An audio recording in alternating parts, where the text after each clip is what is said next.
वो देख रहे हैं अब एडवांस लेवल की तरफ हम आ रहे हैं। अब डेटा एनालिटिक्स और डेटा विजुअलाइजेशन और आर्टिफिशियल इंटेलिजेंस में जो एक्सेल का यूज़ होता है उसकी तरफ हम मूव करेंगे स्टेप बाय स्टेप। तो उसी लिहाज से जो आज की हमारी वीडियो है ये डेटा एनालिटिक्स की एक वीडियो है। ये आप स्क्रीन पे आप देख सकते हैं। ये मेरे पास एक शीट बनी हुई है। ठीक है, इसको मैं अगर आपको थोड़ा सा यहाँ पे करके दिखाऊं तो ये देख रहे हैं कि मैं जस्ट क्लिक कर रहा हूँ तो ऊपर सब कुछ चेंज हो रहा है। और क्योंकि ये सारा फॉर्मेट मैं आपको आज की इस वीडियो में दिखाऊंगा। बेसिकली इस शीट के बनाने का मकसद ये है, दो तरह के मकसद होते हैं ऑर्गेनाइजेशंस के अंदर। बाज़ात जेडीज होती हैं, चेकलिस्ट होती हैं डेली बेसिस के ऊपर। वो उसको ट्रैकिंग हो सकती है या यूनिवर्सिटीज़ और कॉलेजेस के अंदर अटेंडेंस के लिहाज से, या स्टूडेंट्स के यानी कि जो टास्क होते हैं, जो असाइनमेंट्स होती हैं उसके लिहाज से भी ये एक चेकलिस्ट बनाई जा सकती है। या टास्क जो होते हैं वो असाइन जो किए जाते हैं, या प्रोजेक्ट जो होते हैं, या टारगेट जो होते हैं सेल्स के, मार्केट्स के, वो इजीली अचीव होते हैं या नहीं हो रहे, वो इस शीट की मदद से हम जज कर सकते हैं, एनालाइज कर सकते हैं प्रॉपर तरीके में, परसेंटेज से भी और विजुअलाइजेशन से भी। इसके लिए हम एक न्यू शीट पे जाते हैं। कंट्रोल एन दबाया, अब न्यू शीट आ गई। यहाँ से बिल्कुल स्टार्ट से, बिल्कुल बेसिक से इस शीट को बनाना स्टार्ट करते हैं। सबसे पहले हम इसके बॉर्डर्स बना लेते हैं।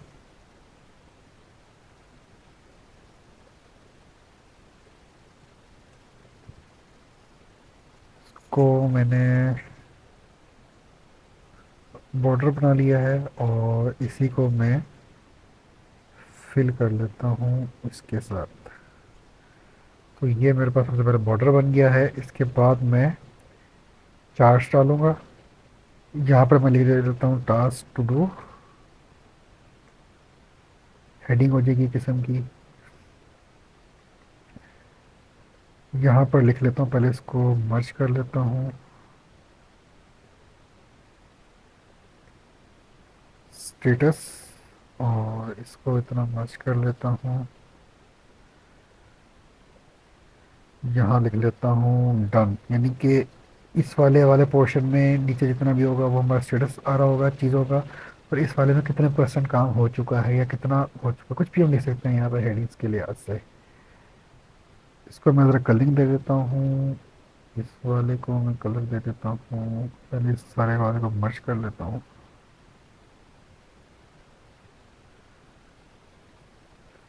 और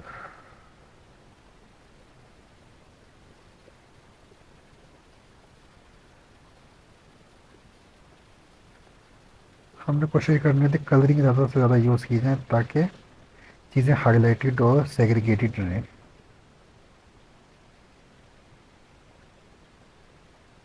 अब मैं यहाँ पर थोड़ा नीचे करके यहाँ पर ना मैं अपने टास्क डाल देता हूँ।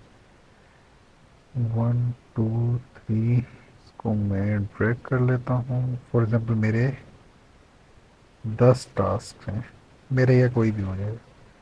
यहाँ पर मैं वो डाल देता हूँ, इनको मर्ज कर लेता हूँ। या मर्ज हम बाद में कर, पहले लिख लेते हैं टास्क 1, टास्क 2, इसको ड्रैग कर दिया। ये हमारे फॉर एग्जाम्पल टास्क हो गई है। इसको मैं नाम भी देना चाहूँ तो मैं दे सकता हूँ, तो ज़रूरी नहीं है इसको नाम देना। फॉर एग्जाम्पल मेरा पहला टास्क है ईमेल करना, दूसरा टास्क है टेलीफोन सुनना, या जो भी है जॉब का टास्क हो सकता है, वो मैं यहाँ पर लिख सकता हूँ। यहाँ पर मैंने लिख नहीं रहा, बस सारे सिर्फ नाम लिख दिया, टास्क 1 टास्क 2 के नाम से। अब मैं इनको मर्ज कर लेता हूँ थोड़ा सा ताकि हमारी फॉर्मेटिंग मेरा अच्छी सी हो जाए।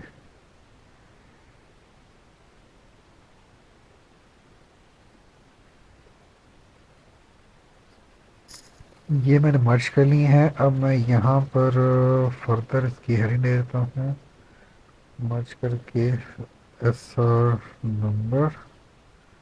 ठीक है, ये मर्ज करके मैं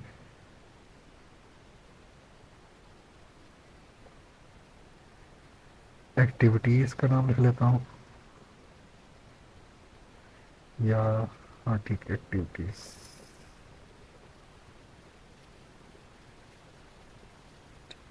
और और ये मर्ज करके मैं लिख लेता हूँ प्रायोरिटी।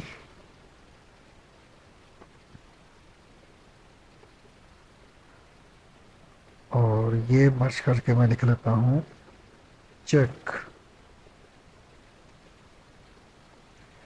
कि जहाँ हमारे टिक लगेंगे चेक के ना, इसको हम तो देखेंगे अभी फर्दर। इसको मैं कलरिंग दे देता हूँ चारों को डिफरेंट, या इसको मैं अभी ग्रीन दे दूँ और इसको येलो, ताकि हमारा एक ही फॉर्मेट चलता है।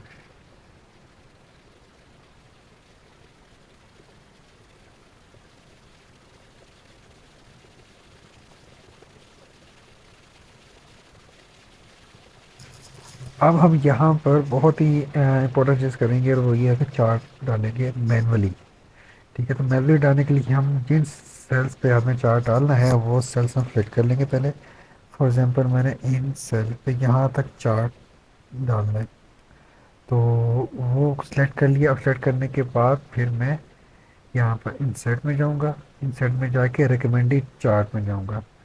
रिकमेंडेड चार्ट में जाकर ऑल चार्ट का ऑप्शन आ जाएगा। अब यहाँ पर हम कोई भी चार्ट, या मेरे को ऑप्शन आ गए हैं, कोई भी चार्ट हम कर सकते हैं। पाई हो सकता है, लाइन हो सकता है, बार हो सकता है। ठीक है, तो ये वाला बार वाला ठीक रहेगा। इसको हम 3D में ले लेते हैं कोई अच्छा सा, या पाई ले लेते हैं। पाई को 3D में ले लेते हैं। ओके कर लिया हमने। अब ओके करने के बाद ये सिलेक्ट हो गया। सिलेक्ट करने के बाद हमें रेंज सेलेक्ट करनी होती है। रेंज कैसे सेलेक्ट करते हैं हम, यहाँ से।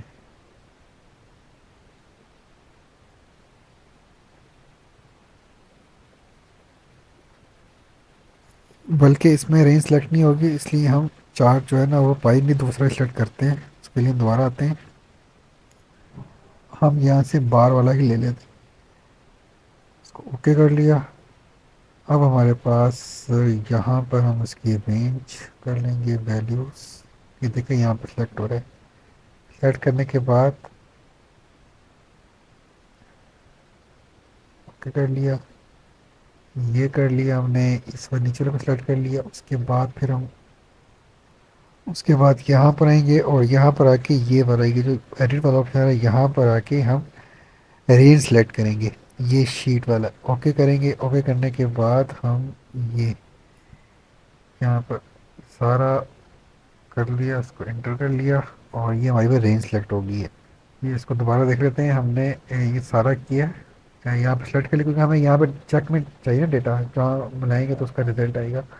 तो ये शिफ्ट के साथ में सारी सेलेक्ट कर लिए, और इसको इंटर किया तो ये हमारी रेंज सेलेक्ट हो गई है। अब मैं जैसे इंटर दबाऊंगा तो मेरे पास चार डेटा, तो चार बन के सामने आ जाएगा। ये देखें, ये मेरे पास चार बन के आ गई है। अब इसमें थोड़ा सा इसको हम मजीद इस्तेमाल कर लेते हैं। इसकी फर्दर कलरिंग ठीक है, मैच हो रही है।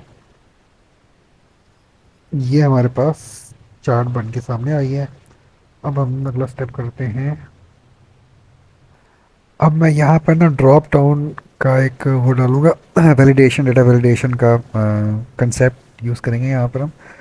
तो वो हम कर लेते हैं। जिसमें सबसे पहले मैं इन सेल्स को मैं सेलेक्ट कर लेता हूँ, क्योंकि यहाँ तक मुझे चाहिए। और 10 टास्क हैं, तो 10 टास्क की 10 प्रायोरिटी होगी, 1 2 3। तो उनका मैं ड्रॉप डाउन करूँगा या डेटा वैलिडेशन करूँगा। तो डेटा में जाएंगे हम, डेटा में जाके डेटा वैलिडेशन में जाएंगे। ठीक है, इसमें दोबारा डेटा वैलिडेशन में जाएंगे। अब ये हमारे पास आई है। तो इसके बाद सिलेक्ट, क्योंकि हमें लिस्ट चाहिए तो हम लिस्ट करेंगे। और सोर्स जो है वो हमारा, अब सोर्स में मैं दोबारा इसी कॉलम पे जाऊंगा। ठीक है ना, इसको सारे को सिलेक्ट कर लूँगा शिफ्ट के साथ, और ओके कर लूँगा।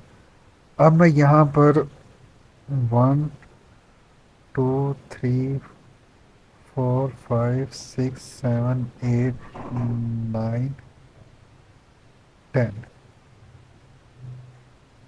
तो ये देखें, ये हमारे पास ड्रॉप डाउन में वैल्यूज़ आ गई हैं। डेटा वैलिडेशन के अंदर हम सिंपल से, अब हमें दोबारा लिखने की ज़रूरत नहीं पड़ेगी। हम यहाँ से जिसकी जॉब प्रायोरिटी है वो इस तरह चेंज कर लेंगे, क्योंकि ये हमारे पास डेटा वैलिडेशन के अंदर आ जाएगा। इसके अलावा हम कोई भी डेटा पुट नहीं कर सकते इस वाले सेल के अंदर। तो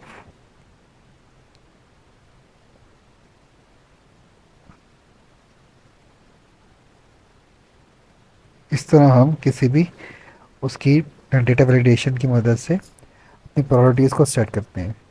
अब मैं ये चाह रहा हूँ कि फॉर एग्ज़ाम्पल इसको प्रायोरिटी 10 कर देते हैं।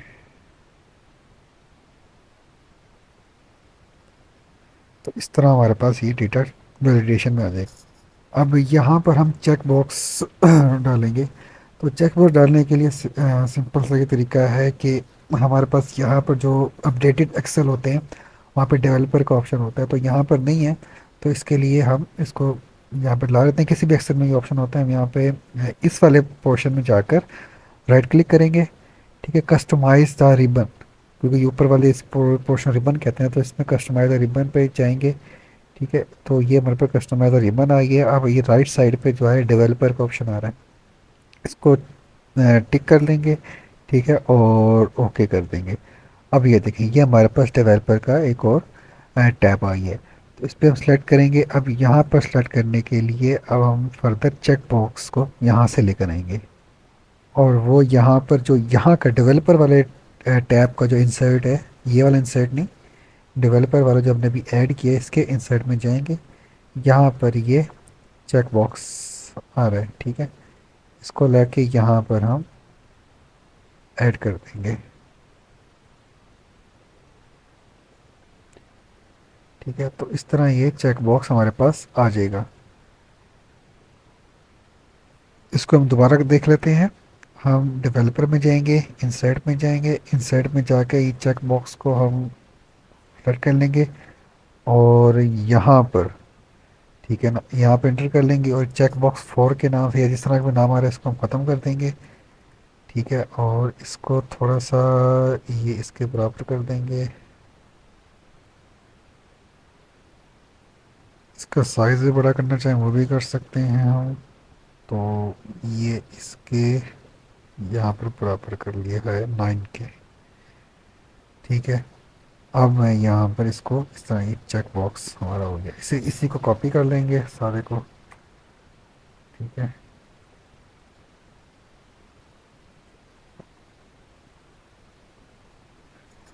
अब ये मेरे पास चेक बॉक्स है, तो इसको मैंने नीचे कॉपी करना है। तो इस तरह मैं सेलेक्ट करूँगा तो सिलेक्ट नहीं होगा, ये टिक कर देगा, ये चेक कर देगा। तो उसको सिंपल सी ट्रिक है, कंट्रोल दबाने के बाद सेलेक्ट करेंगे तो सिलेक्ट हो जाएगा। इसके बाद मैंने इसको कॉपी किया, और यहाँ पर मैंने इसको कंट्रोल वी, कंट्रोल, यहाँ पर कंट्रोल वी,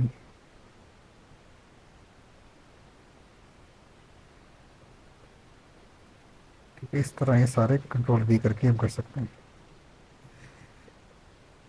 ये देखिए, अब मैं किसी को भी चेक इन या चेक आउट कर सकता हूँ। ठीक है, तो इस तरह ये हमारे पास चेक आई है।